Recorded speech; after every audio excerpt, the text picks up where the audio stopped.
Hello বন্ধুরা, ইতিহাস অনুসন্ধান ইউটিউব চ্যানেলে তোমাদের সকলকে স্বাগত জানাচ্ছি।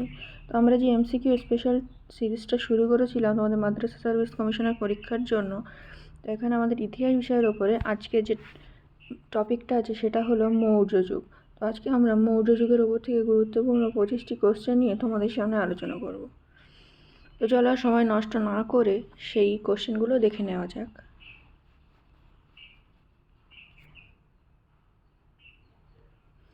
দেখো, 1 নম্বর, মেগাস্তিনিস জেলা শাসনের ভারপ্রাপ্ত বেসামরিক কর্মচারীদের কী নামে অভিহিত করেন?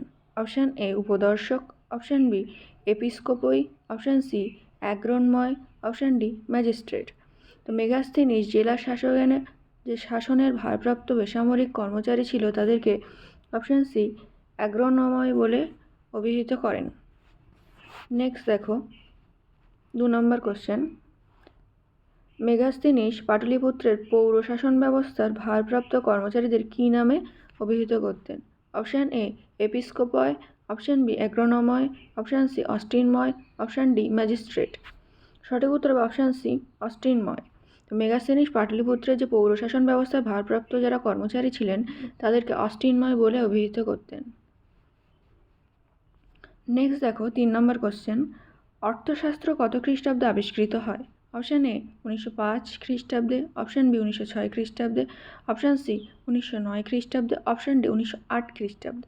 তো সঠিক উত্তর 1905 খ্রিস্টাব্দে। অপশান এ এখানে আমাদের রাইট অ্যান্সার হয়ে যাবে যে অর্থশাস্ত্র 1905 খ্রিস্টাব্দে আবিষ্কৃত হয়। নেক্সট দেখো, এখানে দেখো আমাদের 4 নম্বর কোশ্চেনটা, কে অর্থশাস্ত্র আবিষ্কার করেন? Option A doctor Shyam Shastri, option B ঐতিহাসিক Keith, option C doctor S C. Banerjee, option D doctor Jolly.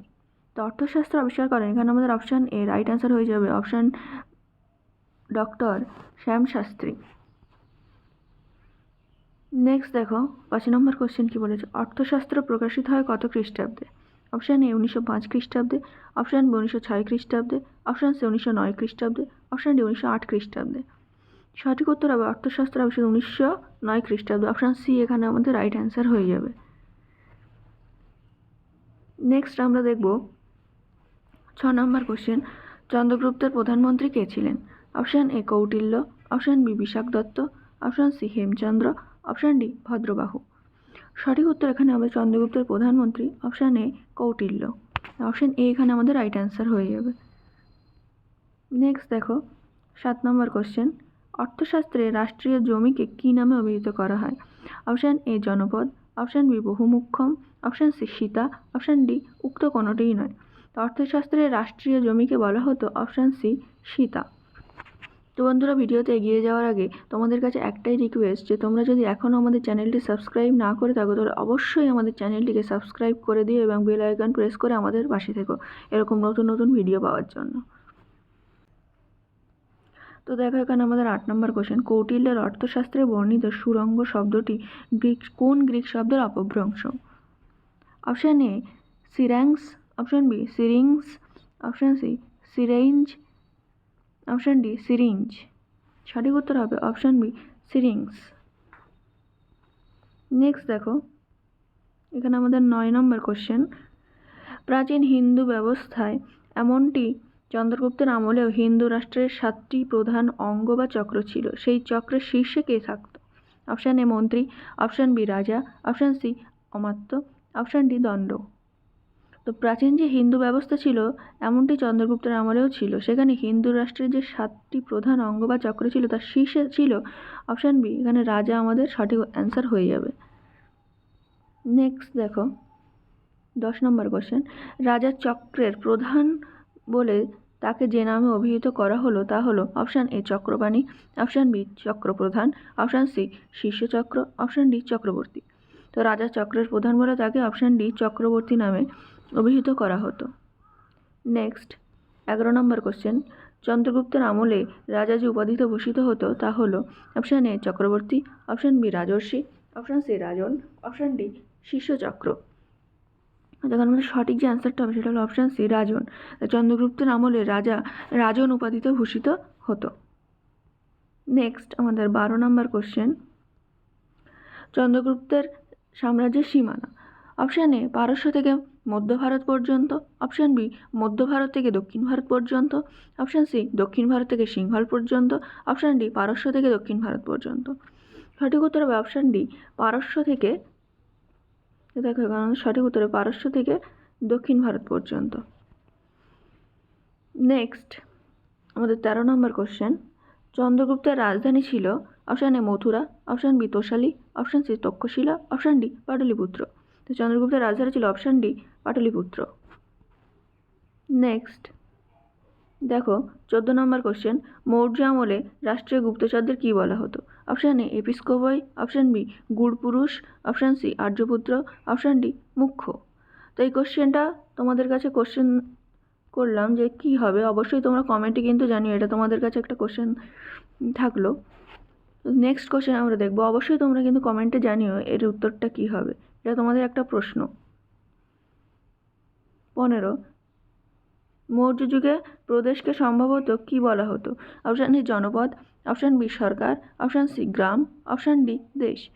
সঠিক উত্তর হবে অপশান ডি দেশ। মৌর্য যুগে প্রদেশকে সম্ভবত দেশ বলা হতো। দেখো এখানে আমাদের 16 নম্বর কোশ্চেন, মৌর্য যুগে সীমান্তবর্তী অঞ্চলকে কি বলা হতো?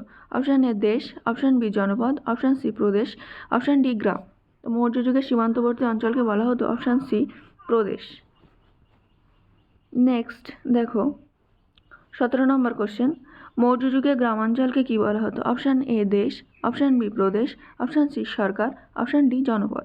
তো মৌর্য যুগে গ্রামাঞ্চলকে বলা হতো অপশান ডি জনপদ। নেক্সট দেখো 18 নম্বর কোশ্চেন, মৌর্য যুগে শাসন ব্যবস্থার সর্বনিম্ন ও ক্ষুদ্রতম একক ছিল? অপশান এ দেশ, অপশান বি প্রদেশ, অপশান সি সরকার, অপশান ডি গ্রাম।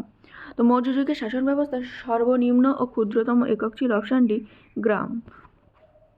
নেক্সট দেখো 19 নম্বর কোশ্চেন, মৌর্য যুগে গ্রাম প্রধানদের কী বলা হতো? অপশান এ গ্রাম্য, অপশান বি গ্রামীণ, অপশান সি গ্রামিক, অপশান ডি গ্রামেয়। তো মৌর্য যুগে গ্রাম প্রধানদের বলা হতো অপশান সি গ্রামিক। নেক্সট দেখো এখানে আমাদের 20 নম্বর কোশ্চেন, গ্রামিকের ওপরে যে পদ ছিল যিনি 5 বা 10টি গ্রামের উপর কর্তৃত্ব করতেন তাদের বলা হতো? অপশান এ গোপ, অপশান বি স্থানিক, অপশান সি মুখ্য, অপশান ডি সমাহর্ত্রী। তো গ্রামিকের ওপরের যে পদটাকে অপশান এ গোপ বলা হতো, যারা 5টি বা 10টি গ্রামের ওপরে কর্তৃত্ব করতেন।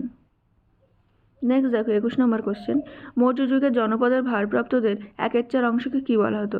অপশান এ গ্রামীণ, অপশান বি স্থানিক, অপশান সি গোপ, অপশান ডি সমাহর্ত্রী। তো সঠিক উত্তর যেটা হয়ে যাবে অপশান বি স্থানিক বলা হতো ভারপ্রাপ্তদের। নেক্সট দেখো 22 নম্বর কোশ্চেনে কি বলেছে, মৌর্য যুগে গ্রামাঞ্চলে বিচার কার্য সম্পন্ন করতেন? অপশান এ মহামাত্র, অপশান বি রাজুক, অপশান সি গ্রামীণ, অপশান ডি মুখ্য। মৌর্য যুগে গ্রামাঞ্চলে বিচার কার্য সম্পাদন করতেন অপশান বি রাজুক। ভিডিওতে এগিয়ে যাওয়ার আগে আরেকবার বলবো যে অবশ্যই কিন্তু তোমরা আমাদের চ্যানেলটিকে সাবস্ক্রাইব করে দিও এবং বেল আইকনটা ক্লিক করে আমাদের পাশে থেকে এরকম নতুন নতুন ভিডিও পাওয়ার জন্যে। দেখো এখানে আমাদের 23 নম্বর কোশ্চেনটা কি বলেছে, প্রাপ্ত তথ্যের উপর ভিত্তি করে বোঝা যায় মৌর্য যুগে ব্যক্তিগত মালিকানা ছিল কারণ? অপশান এ জনগণ নিজেদের জমি চাষ করত, অপশান বি জনগণ জমি হস্তান্তর করতে পারত, অপশান সি জনগণ জমি বন্ধক দিতে পারত, অপশান ডি জনগণ ভূমিতে দাস নিয়োগ করতে পারত। সঠিক উত্তর হবে অপশান বি জনগণ জমি হস্তান্তর করতে পারত। নেক্সট আমরা দেখব 24 নম্বর কোশ্চেন, সেনাভক্তম ও উৎসঙ্গ মৌর্য যুগে প্রচলিত কী জাতীয় কর ছিল? অপশান এ ভূমিকর, অপশান বি কৃষিকর, অপশান সি বাণিজ্য কর, অপশান ডি সামরিক কর। সঠিক উত্তর হয়ে যাবে অপশান ডি সামরিক কর। নেক্সট দেখো, তো আমরা তোমাদের বলেছিলাম যে প্রতিদিন বিভিন্ন টপিকের ওপর থেকে তোমাদের 25টি করে কোশ্চেন আমরা আলোচনা করব। তো আজকের শেষ কোশ্চেন আমরা দেখব 25 নম্বর কোশ্চেন। তো দেখি 25 নম্বর কোশ্চেন কী আছে, বাস্তক মৌর্য যুগে কী ধরনের কর ছিল? অপশান এ ভূমিকর, অপশান বি কৃষিকর, অপশান সি বাসগৃহ কর, অপশান ডি সামরিক কর। সঠিক উত্তর হবে অপশান সি বাসগৃহ কর। তো বন্ধুরা আজকে আমরা তোমাদের ইতিহাস বিষয়ে যে মাদ্রাসা সার্ভিস কমিশনের পরীক্ষা আসছে সেখানে এমসিকিউ স্পেশাল যে সিরিজ সেখানে মৌর্য যুগ নিয়ে আলোচনা করলাম। তোমরা যারা 9, 10, 11, 12 পরীক্ষা দেবে তাদের জন্য এবার সবথেকে গুরুত্বপূর্ণ হলো এখানে তোমাদের কিন্তু নেগেটিভ মার্কিং আছে, তো সুতরাং কোশ্চেন কিন্তু ভালো করে খুঁটিয়ে পড়তে হবে, শুধু উপরে উপরে পড়লে হবে না, ভালো করে কোশ্চেন খুঁটিয়ে পড়তে হবে। তো আমরা মৌর্য যুগ থেকে যতটা সম্ভব পেরেছি 25টি প্লাস কোশ্চেন নিয়ে আলোচনা করেছি। যদি ভিডিওটি ভালো লেগে থাকে তাহলে অবশ্যই লাইক, শেয়ার এবং সাবস্ক্রাইব করে আমাদের পাশে থেকো এরকম নতুন নতুন ভিডিও পাওয়ার জন্য। আর আমরা আরও একটা নতুন ভিডিও নিয়ে আসতে চলেছি এই মৌর্য যুগের ওপর থেকেই, সেকেন্ড পার্ট আসছে, সেখানেও আমরা গুরুত্বপূর্ণ আরও 25টি কোশ্চেন আলোচনা করতে চলেছি। এবং যেহেতু এই পার্টটা অনেক বড়, তাই হয়তো আমরা এটা থার্ড পার্টও নিয়ে আসবো, যেখানে আমরা এই মৌর্য যুগের ওপর থেকে আরও 25টি কোশ্চেন নিয়ে আলোচনা করবো। তো শুধু তোমরা আমাদের পাশে থাকো যাতে আমরা আরও নতুন নতুন ভিডিও নিয়ে আসতে পারি, এবং অবশ্যই কমেন্টে জানিও যে তোমরা আরও নতুন কোনো বিষয়ের ওপর থেকে ভিডিও চাও কিনা। Thank you very much for watching this video.